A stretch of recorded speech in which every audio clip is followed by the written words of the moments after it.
बहुत सुना था इन मेहंदी स्टेंसिल्स के बारे में। आखिरकार मैंने आज ये खरीद ही लिए।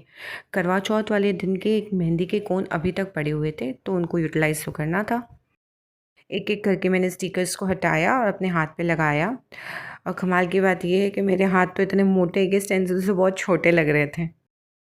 चलो एनीवेज, कोई बात नहीं, कुछ तो हाथ पे लग ही जाएगा। पहले नीचे वाला पोर्शन कंप्लीट कर लिया, फिर जो पाम था उस पे लगाकर मेहंदी लगाकर उसको फैला दिया।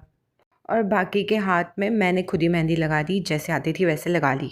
दूसरे हाथ पर लगा ली थी मेहंदी मेरे बड़े बेटे ने, डॉट्स लगा दिए थे बड़े बड़े। अब शाम हो गई थी, इसको हटाने का टाइम हो गया। इसको हटाते वक्त बड़ी मुश्किल हुई, बहुत चिपक गया था, ये मेहंदी सूख गई थी तो निकलना मुश्किल था। लेकिन मेहंदी बड़ी अच्छी आई थी। ये देखो, धोने के बाद ये ऐसी दिख रही थी। आज एकादशी थी, तुलसी विवाह था, तो मैंने सोचा मैं आज साबूदाना और जो सामा चावल है ना उसका पैनकेक बनाऊं, जिसको हम गुजराती में हांडवा कहते हैं। लेकिन इसमें मेरे से एक गड़बड़ हो गई।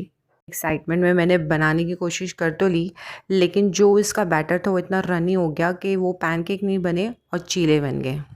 साबूदाना और सामा चावल को पीसकर उसमें दही, सारी वेजीज, अदरक मिर्ची का पेस्ट डालकर उसका बैटर रेडी किया।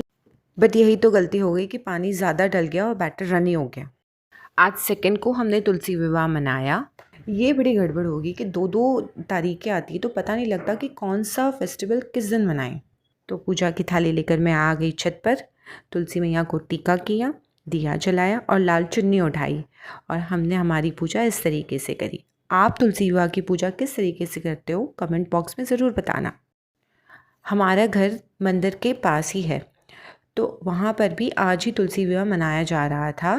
कीर्तन और पूजा की आवाज़ घर तक आ रही थी, बड़ी रौनक थी।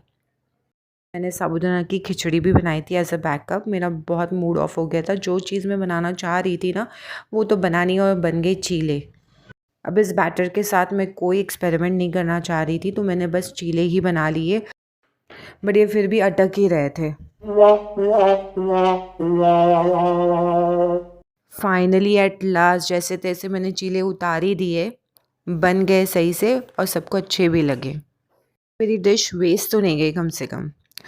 फिर बारी आई मम्मी की। मम्मी के हाथ पर भी मैंने स्टिकर लगा लिया और उनको भी मेहंदी लगा दी। पता है, इस स्टेंसिल से काम बहुत आसान हो जाता है। मेहंदी फटाफट से लग भी जाती है और उतारने के बाद उसके जो इमेजेस है ना वो भी शार्प आते हैं। अब नेक्स्ट टाइम से मैं मेहंदी इसी तरीके से लगाने वाली हूँ। That's it for today guys. If you like my vlog please do subscribe my channel. Bye bye.